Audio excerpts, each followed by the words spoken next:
I think that was just part of our family culture, and I wanted to do it, and I've always been glad. It makes you feel connected to another country that you have never had any connection or even thoughts of.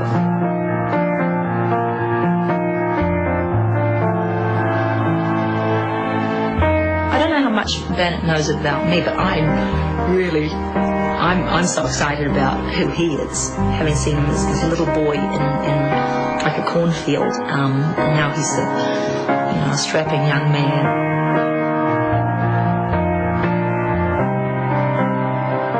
I know that Bangladesh is underwater a good part of the time. There's terrible, terrible flooding, and that breeds disease and pestilence, and it's a place that's very volatile politically.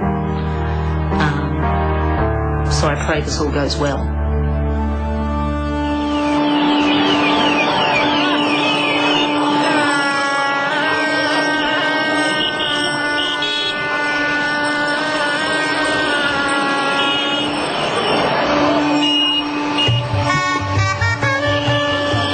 Bangladesh isn't the easiest country to find information on, but I learnt that Dhaka city is the capital.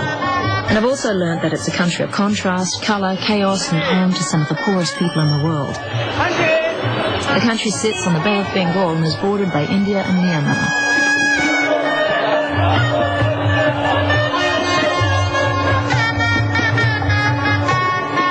With 140 million people living in a country just over half the size of New Zealand, there's very little room to move.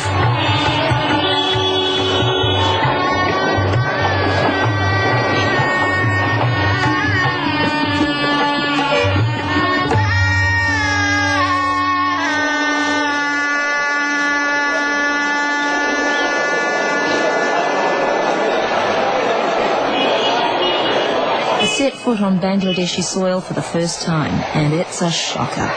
I'm immediately struck by the smell of curry, open drains, and exhaust fumes. There are people everywhere, and I'm obviously an oddity as I'm met by a sea of blank stares. There's a sense immediately that anything could happen. A very loosely controlled chaos is apparent. But I'm ready. Well, ready as I'll ever be.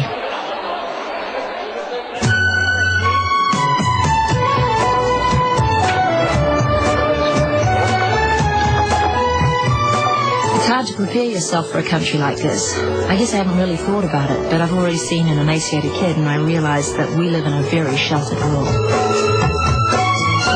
I just realised that coming from New Zealand now, we're soft, man. I feel like I'm fat in my head and fat in my veins, because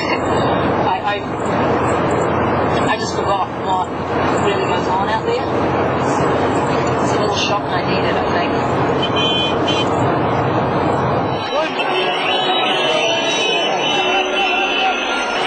My first stop, having finally reached the city, is the Newmarket area. Not unlike Auckland's Newmarket, really. A busy shopping district where I meet my guide for this adventure, David Hyder. Oh, I saw them cook as they plums, is that it? I saw them making something that looked like jam. David is a 30-year World Vision veteran, and as it happens, bears a passing resemblance to Omar Sharif. He has been working with children here for so long, and he really knows his stuff. He'll be my translator on the journey.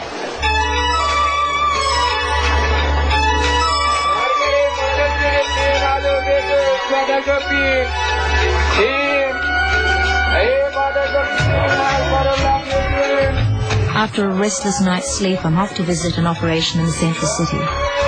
As in all poor countries, there is no shortage of children without homes to go to. The Bangladesh Street Children Project was established in 1999 to create awareness among 500 of these street children about health, human rights and skill development. Some of these kids are as young as 5 and they all have a story to tell. Sajid has been living on the street for as long as he can remember. He doesn't know how old he is or who his parents are.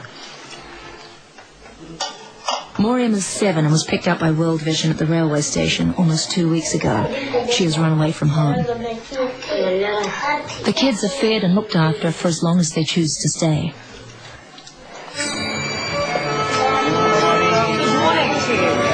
This project is now funded by New Zealand money, and being an important guest from that country, they have no idea who I am.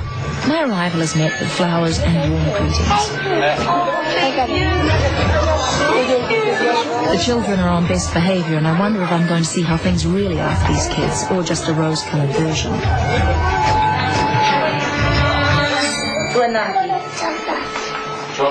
Chanda. Beautiful. That's a beautiful name.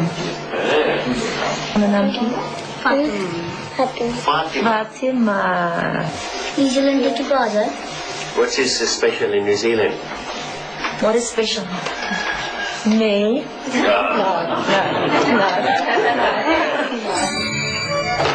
The centre was originally for boys, but has recently focused specifically on girls, and I asked Mina, the centre's manager, why. Tell me about their vulnerability. Why are girls more prone than boys? এটা হচ্ছে কি যে মেয়েরা যখন বাইরে একটা open জায়গাতে থাকছে তাদের রিস্কটা বেশি, কারণ কি যখন একটা ছেলে হয়তো সে নিজেকে কি বলবো প্রোটেক্ট করতে পারে, কিন্তু মেয়েটা সেই ক্ষেত্রে পারে না, এবং প্রত্যেকটা পুরুষদেরই নজর থাকে মেয়েদের উপরে, এবং তারা খুব এক্সপ্লয়েটেড হয়, সেক্সুয়ালি অ্যাবিউজ হয় তারা।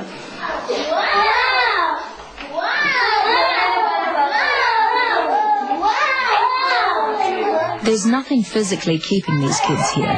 The best the people at the centre can hope for is that they can teach each child that living on the street isn't the only option.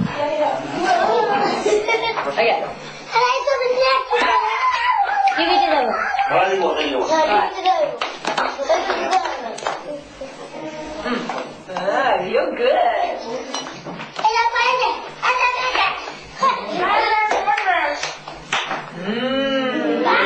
These kids are taught the absolute basics, the things we take for granted, like brushing their teeth and drinking clean water.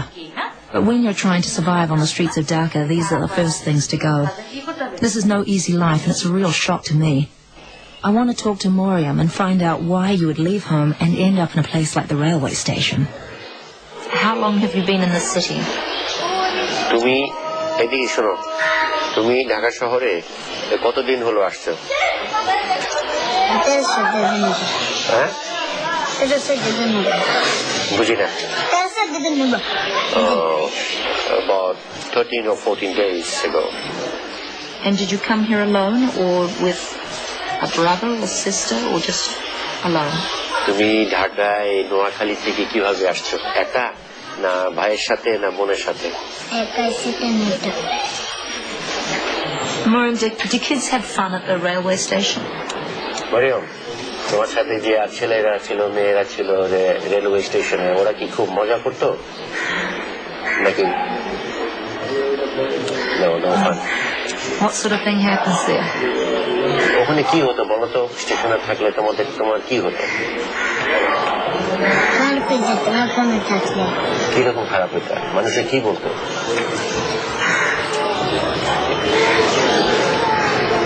Just bad stuff, huh? Miriam, why did you leave? Mariam, তুমি ওনাদিক টাকায় থেকে কথা বলো, এদিক ওদিক টাকায়ও না। তুমি কেন গ্রামের বাড়ি ছেড়ে চলে আসছো? হ্যাঁ,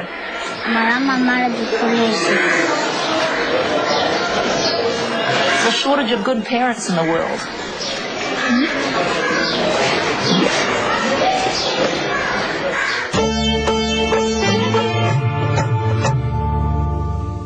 There are thousands of children like Fatima still trapped in shocking poverty. If you've ever thought about sponsoring